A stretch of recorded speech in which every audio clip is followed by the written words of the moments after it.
Hello मेरे प्यारे विद्यार्थी, आज हम लोग इस वीडियो में क्लास 9 के भौतिक विज्ञान जो चैप्टर गति है उस गति के बारे में हम लोग बात करेंगे।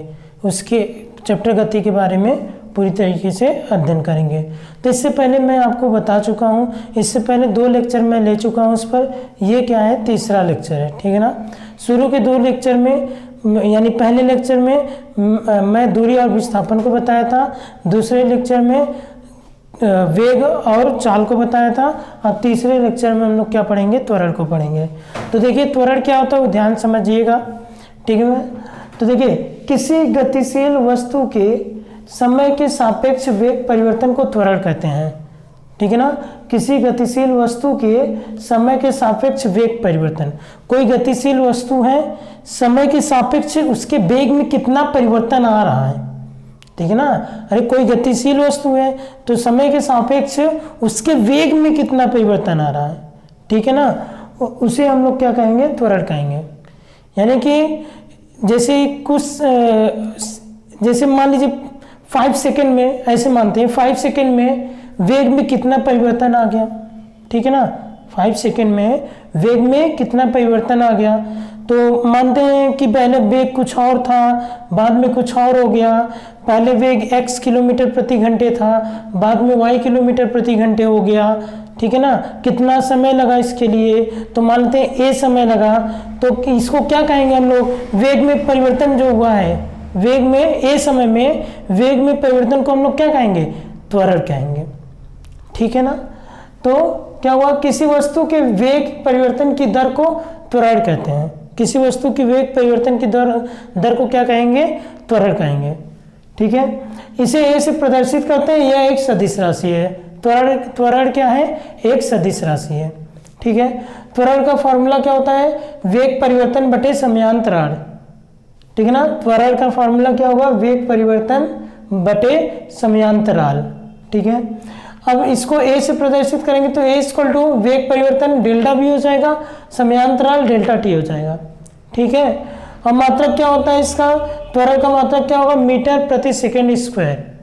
आप इसको अलग अलग ऐसे फॉर्मेट में लिख सकते हो अपना, वैसे इसका मात्रक क्या होता है, मीटर प्रति सेकंड स्क्वायर, किसका, त्वरण का, ठीक है ना।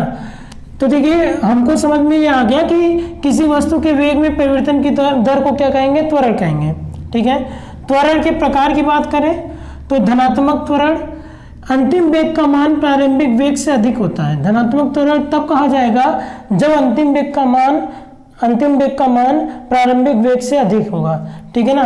तो अगर हम लोग मानते हैं अंतिम वेग को अगर हम लोग v मान लें, क्या मान लें, अंतिम वेग को, अंतिम वेग इसको अगर हम लोग b मान लें और प्रारंभिक वेग इसको अगर हम लोग u मान लें, तो धनात्मक त्वरण कब होगा, मतलब इसमें क्या होगा ना, जो अंतिम वेग होगा जो कि v है वो प्रारंभिक वेग से अधिक होगा। मतलब धनात्मक त्वरण तब होगा जब b is greater than u हो जाएगा, जब b क्या होगा, इज ग्रेटर देन u हो जाएगा, ठीक है ना।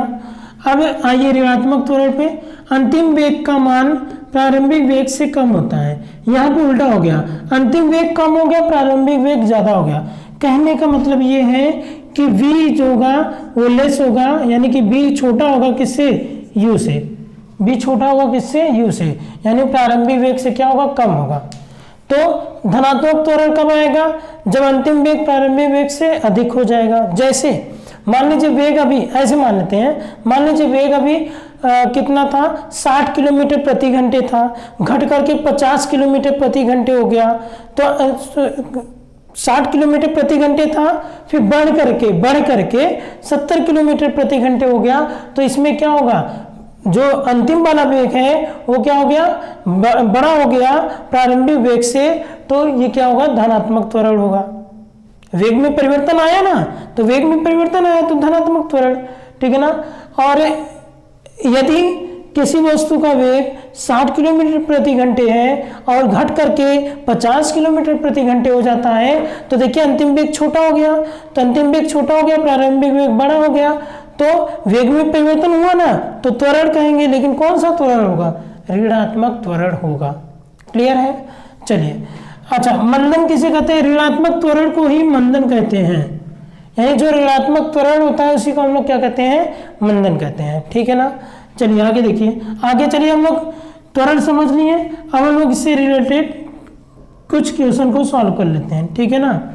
तो देखिए पहला क्वेश्चन है, एक बस की गति 5 सेकंड में 80 किलोमीटर प्रति घंटे से घटकर 60 किलोमीटर प्रति घंटे हो जाती है, तो बस का त्वरण ज्ञात कीजिए।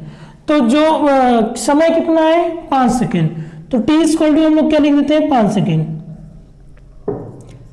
टी इक्वल टू हम लोग क्या लिख देते हैं? 5 सेकंड। ठीक है ना।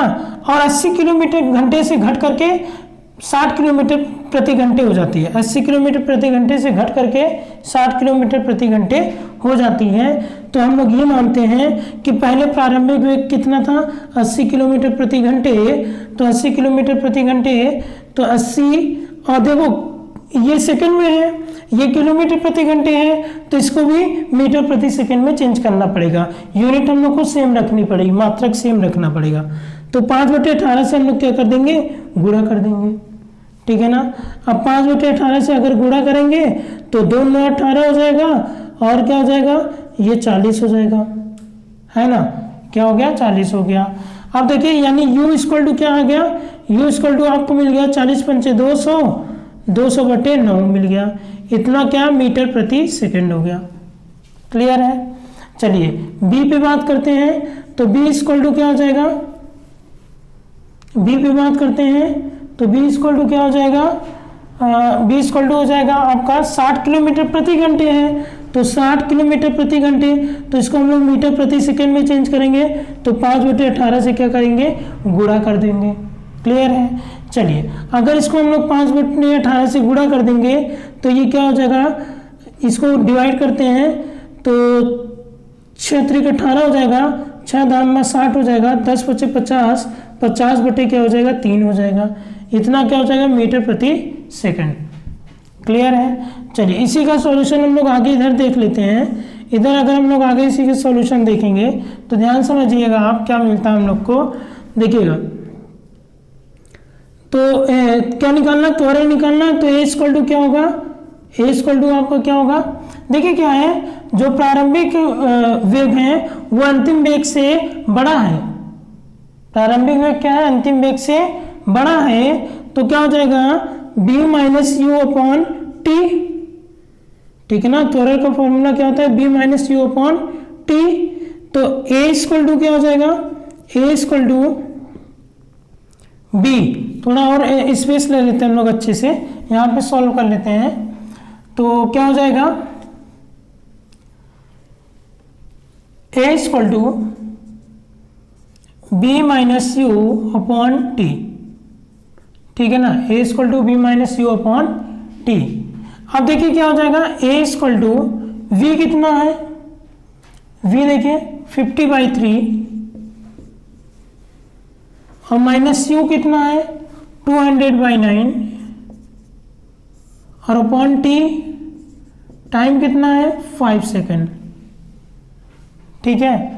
तो a इक्वल टू क्या हो जाएगा? इसको हम लोग एलसीएम लेंगे तो क्या आ जाएगा? ये 9 आ जाएगा।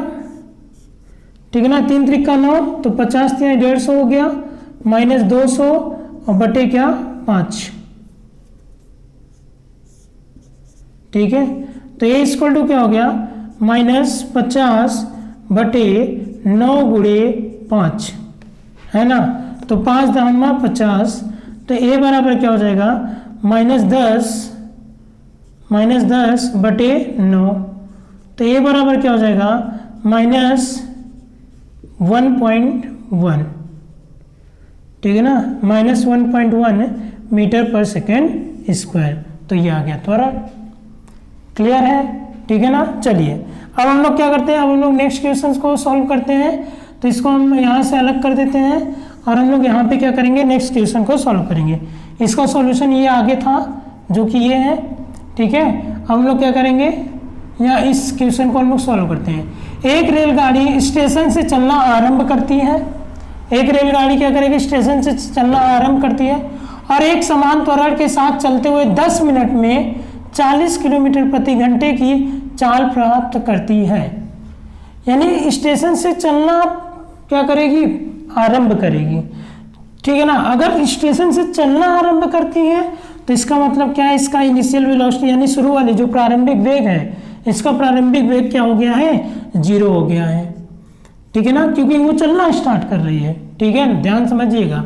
और एक समान त्वरण के साथ चलते हुए 10 मिनट में 40 किलोमीटर प्रति घंटे, तो लास्ट में कितना हो गया, अंतिम वेग 40 किलोमीटर प्रति घंटे, तो 40 किलोमीटर प्रति घंटे है, तो हम लोग इसको क्या करेंगे, मीटर प्रति सेकंड में चेंज करेंगे, तो क्या हो जाएगा 5/18, ठीक है, 5 बटे क्या हो जाएगा 18, 2 9 18, ये 20, 20 पंचे 100, तो 100 बटे क्या हो गया 9 मीटर प्रति सेकंड हो गया, ठीक है ना। अंतिम वेग ये मिल गया हम लोग को। चलिए आगे देखते हैं क्या कह रखा है। 10 मिनट लगता है समय, तो t = 10 मिनट, क्योंकि ये सेकंड में है तो ये मिनट में, तो इसको भी क्या करना पड़ेगा, सेकंड में चेंज करना पड़ेगा, तो 10 मिनट यानी 10 × 60 = 600 सेकंड हो गया।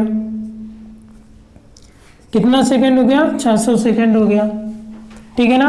अब क्या निकालना हम लोग को, इसका त्वरण ज्ञात कीजिए, तो बस कुछ नहीं है, a = b - u/t, फॉर्मूला हम लोग को मालूम ही है, तो b कितना है आपका, b है 100/9 और माइनस u कितना है 0/t, t कितना हो जाएगा बताइए, t हो जाएगा 600, तो a = क्या हो जाएगा 100/9 × 600, ठीक है ना, ये गया, तो a = कितना हो गया आपका 1/54, a = कितना आ गया 1/54 मीटर पर सेकेंड स्क्वायर, ये मिल गया आपको, ठीक है ना। आगे आप क्या कर सकते हो, आगे आप इसको डिवाइड कर सकते हो, डिवाइड करके वैल्यू लिख सकते हो, तो आप इसको डिवाइड करके वैल्यू लिख लेना, ठीक है ना, हाँ नोट डाउन कर। चलिए स्टूडेंट्स, अब हम लोग गति का ग्राफिक प्रदर्शन देख लेते हैं। तो देखिए इसमें पहला पॉइंट है दूरी समय ग्राफ, दूरी समय ग्राफ। तो देखिए एसटी ग्राफ हम लोग ड्रॉ करेंगे, तो एसटी ग्राफ ये एस हो गया और ये क्या हो गया टी हो गया, एस और टी, देखिए ये एस हो गया ये टी हो गया, एसटी ग्राफ बना हुआ है। और ये एक स्ट्रेट लाइन बना रहा है, स्ट्रेट लाइन यानी एक सीधी रेखा बना रहा है, तो ये सीधी रेखा यहाँ पर, ठीक है ना। तो अगर सीधी रेखा है, इसका मतलब हम क्या कहेंगे कि जो चाल है वो एक समान चाल है, क्योंकि समान समय अंतराल में समान दूरी को क्या कर रहा है, तय कर रहा है, ठीक है ना। क्या होगा, जो चाल होगा एक समान चाल कहा जाएगा, क्योंकि देखो ये मान लीजिए 5 सेकंड है, तो 5 सेकंड में ये मानते हैं 10 मीटर की दूरी है, तो 5 सेकंड में 10 मीटर की दूरी, फिर अगले 5 सेकंड में फिर अगला 10 मीटर की दूरी, यानी कि हर एक 5 सेकंड में 10 मीटर की दूरी तय कर रहा है, तो इसका मतलब ये क्या होगा, एक समान चाल कहा जाएगा। एक समान चाल कहिए या फिर एक समान वेग कहिए। अच्छा, अब एक बात समझिएगा, अगर एक समान चाल होगा या फिर एक समान वेग होगा, अगर एक समान वेग होगा तो बताइए क्या वेग में परिवर्तन होगा, नहीं होगा। और अगर वेग में परिवर्तन नहीं होगा, यदि वेग में परिवर्तन नहीं होगा तो त्वरण क्या हो जाएगा, शून्य हो जाएगा, इसलिए इसे शून्य त्वरण भी कहा गया है यहाँ पे, ठीक है ना। चलिए, तो b = क्या हो गया s2 - s1 और t1 - t2, ठीक है। चलिए अब आगे देखिए एस टी ग्राफ, अगला क्या है, ये s हो गया ये t हो गया, ठीक है ना। ये वक्र बन रहा है, ठीक है ना, क्या बन रहा है, वक्र बन रहा है। कैसा वक्र बन रहा है, बढ़ता हुआ, है ना, यानी कि लगातार ढाल में क्या हो रही है, ढाल क्या हो रहा है, बढ़ रहा है। अगर लगातार ढाल बढ़ रहा है तो ऐसी गति को क्या कहते हैं हम लोग, त्वरित गति। ऐसी गति को क्या कहते हैं हम लोग, त्वरित गति। एक बात और ध्यान देना, ये समान गति है, ये समान गति के लिए ग्राफ है, ये असमान गति के लिए ग्राफ है, ठीक है ना। ये समान गति के लिए ग्राफ है, ये असमान गति के लिए ग्राफ है। तो अगर यदि वक्र की ढाल लगातार बढ़ रही हो, देखिए वक्र की ढाल क्या हो रही है, लगातार बढ़ रही है। तो अगर वक्र की ढाल क्या हो रही है, लगातार बढ़ रही हो, तो अगर वक्र की ढाल लगातार बढ़ेगी तो ऐसी गति त्वरित गति कहलाती है, ठीक है ना। अब आगे क्या कर रखा है, यदि वक्र की ढाल लगातार घट रही हो, वक्र की ढाल लगातार क्या हो रही है, घट रही हो, वक्र की ढाल क्या हो रहा है, लगातार घट रही हो, ठीक है ना। तो ऐसी गति मंदित गति कहलाती है। ठीक है ना, ये क्या है, वक्र है, इसकी ढाल क्या है, लगातार क्या हो रही है, ढाल लगातार क्या हो रही है, घट रही है, तो ऐसी गति को हम लोग क्या कहेंगे, मंदित गति कहेंगे। चलिए आगे देखिए, हो गया, ये बात समझ में आ गई। ठीक है ना, अगर ढाल लगातार बढ़ रहा है, ढाल लगातार बढ़ रहा है तो ये क्या हो जाएगा आपका त्वरित गति, और ढाल लगातार क्या हो रही है, घट रहा है, ढाल लगातार घट रहा है, तो इसको हम लोग क्या कहेंगे, मंदित गति कही जाएगी। चलिए आगे सी है एसटी ग्राफ में विश्रामावस्था, जिसको हम लोग विरामावस्था कहते हैं। ठीक है ना, देखिए विश्रामावस्था के लिए ग्राफ ये है। ठीक है ना, कैसे, देखिए कैसे विश्रामावस्था कह सकते हैं हम लोग इसको, देखिए b equal to S2 minus S1 upon T1 minus T2। एक बात बताइए, S1 और S2 तो दोनों एक ही जगह पे है ना, मतलब एक ही ऊंचाई पर है ना, एक ही ऊंचाई पर है, दूरी कितनी है, सेम है ना S1 और S2 की दूरी, ये तो टाइम बढ़ रहा है ना, इधर दूरी क्या है, S1 की दूरी इतनी, S2 की दूरी भी इतनी, तो दोनों की दूरी अगर सेम है तो यहाँ पे क्या हो जाएगा, यहाँ पे S1 इक्वल टू S2, दोनों बराबर है, अगर दोनों बराबर हैं तो S2 इसको भी S2 बना दो, तो S2 में से S2 गया, क्या आ गया, 0, और 0 आ गया, और यहाँ क्या हो जाएगा, डेल्टा T हो जाएगा। ठीक है ना, तो ये क्या हो गया, 0, यानी कोई स्पीड, कोई वेग बन ही नहीं रहा है। ठीक है ना, कोई चाल बन ही नहीं रहा है, अगर कोई चाल नहीं बन रहा है तो वस्तु किस में होगी, विरामावस्था में होगी। चलिए आगे हम लोग बात करते हैं सेकंड पॉइंट, वो फर्स्ट पॉइंट था दूरी समय ग्राफ, और ये सेकंड पॉइंट है वेग समय ग्राफ। ठीक है ना, वेग समय ग्राफ, फर्स्ट पॉइंट इधर, सेकंड पॉइंट इधर। इसमें देखिए ए में क्या होगा, ये बीटी ग्राफ होगा, BYT ग्राफ समान गति के लिए, समान गति के लिए ये हो गया। ठीक है ना, समान गति के लिए BYT ग्राफ ये हो गया। ठीक है ना, देखिए B1 और B2 ये सेम है, स्पीड सेम है, टाइम क्या हो रहा है, बढ़ रहा है, स्पीड सेम है, टाइम क्या हो रहा है, बढ़ रहा है। ठीक है ना, तो ये क्या हो गया, समान गति हो गई, यानी समान गति से चल रहा है। ठीक है ना, स्पीड सेम है, अगर कोई कार है, कोई कार है, अगर मान लीजिए ऐसे ही मानते हैं, कोई कार है वो 30 किलोमीटर प्रति घंटे की स्पीड से कंटिन्यू चल रहा है, मतलब 30 किलोमीटर प्रति घंटे उसकी स्पीड ही है। ठीक है ना, उसका जो चाल है 30 किलोमीटर प्रति घंटे है, तो क्या उसकी चाल में कहीं परिवर्तन हो रहा है, नहीं, समान चाल हो रहा है, समान चाल चल रहा है, तो समान चाल चल रहा है यानी उसकी गति क्या है, समान है, तो ये क्या हो गया, समान गति हो गई। ठीक है ना, अब BYT ग्राफ देखें, समान त्वरणीय गति, समान त्वरणीय गति में क्या होगा, देखिए ये क्या हो गया, समान त्वरणीय गति हो गई। देखिए ये हो गया, यहाँ वेग में परिवर्तन तो हुआ, क्या हुआ, यहाँ पर वेग में परिवर्तन तो हुआ, लेकिन वेग में परिवर्तन कैसे हो रहा है, वेग में परिवर्तन कैसे हो रहा है, देखिए क्या हुआ, B1 B2, B1 से क्या हो गया, B2 हो गया। ठीक है ना, समय T1 T2 हो गया, और ये B1 से क्या हो गया, B2 हो गया, तो वेग में परिवर्तन हुआ ना, वेग में परिवर्तन हुआ, लेकिन कैसा परिवर्तन हो रहा है, बराबर एक समान परिवर्तन हो रहा है। ठीक है ना, पहले स्पीड मान लेते हैं, पहले वेग क्या था, 5 मीटर प्रति सेकेंड, फिर 10 मीटर प्रति सेकेंड, फिर 15 मीटर प्रति सेकेंड, यानी वेग में परिवर्तन तो हो रहा है, लेकिन समान समय अंतराल में समान वेग में परिवर्तन हो रहा है, तो ये समान त्वरणीय गति कही जाएगी। समझ में आ गया, ये ग्राफ क्या होगा, समान त्वरणीय गति, क्योंकि वेग में समान परिवर्तन हो रहा है, समान समय अंतराल में वेग में समान परिवर्तन हुआ तो समान त्वरणीय गति कही जाएगी। ठीक है ना, आप इसको नोट डाउन कर लीजिए, फिर हम लोग अगला ग्राफ देखते हैं।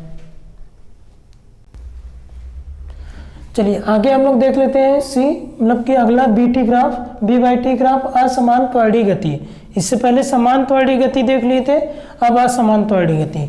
अब जरा देखिएगा आप यहाँ पे मान लीजिए ये 5 सेकंड है, ये अगला 5 सेकंड है, ये 5 ये 10, तो देखिए अगले 5 सेकंड में, पहले 5 सेकंड में मानते हैं, पहले 5 सेकंड में मानते हैं वेग क्या था, वेग था 10 मीटर प्रति सेकंड, कितना, 10 मीटर प्रति सेकंड। पहले 5 सेकंड में वेग कितना था, 10 मीटर प्रति सेकंड।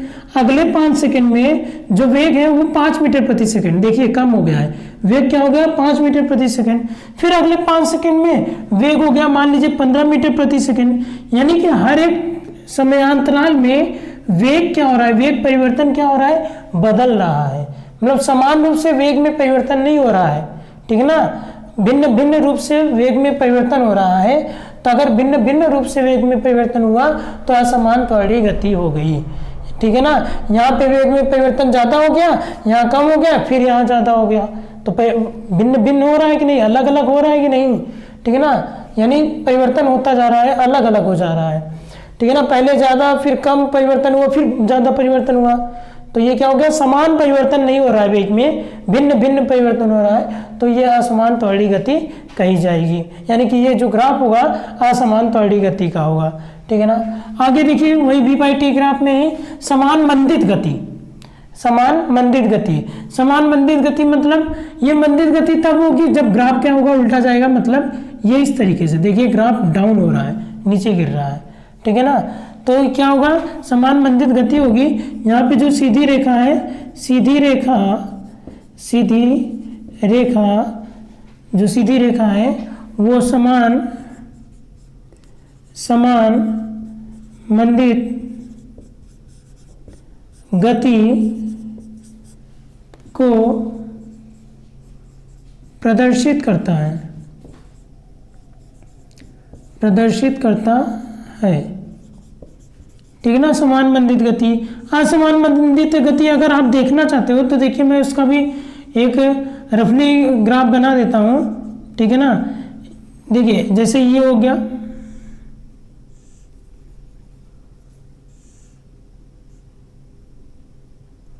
ठीक है,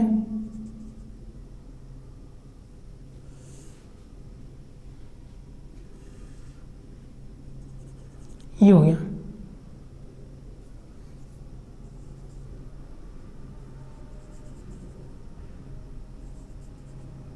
ठीक है। ये क्या हो गया, असमान मंदित गति का ग्राफ हो गया, ठीक है ना। यहाँ पे असमान मंदित गति का क्या मिल गया हम लोग को, ग्राफ मिल गया, ये है ना। तो यहाँ क्या हो गया, ये B1 हो गया, ये B2 हो गया, ये B3 हो गया, ठीक है। टाइम देखना चाहते हैं, ये देखिए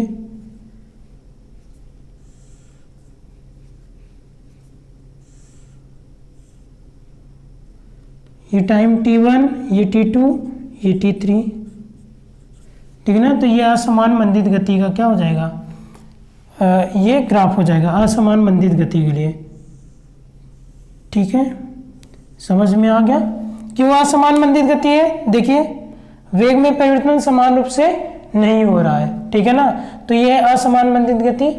तो अब हम लोग नेक्स्ट वीडियो में गति के समीकरण की बात करेंगे और गति के समीकरण का गणितीय निगमन तथा ग्राफीय निगमन को देखेंगे, ठीक है ना। आप इसको नोट डाउन कर लीजिए।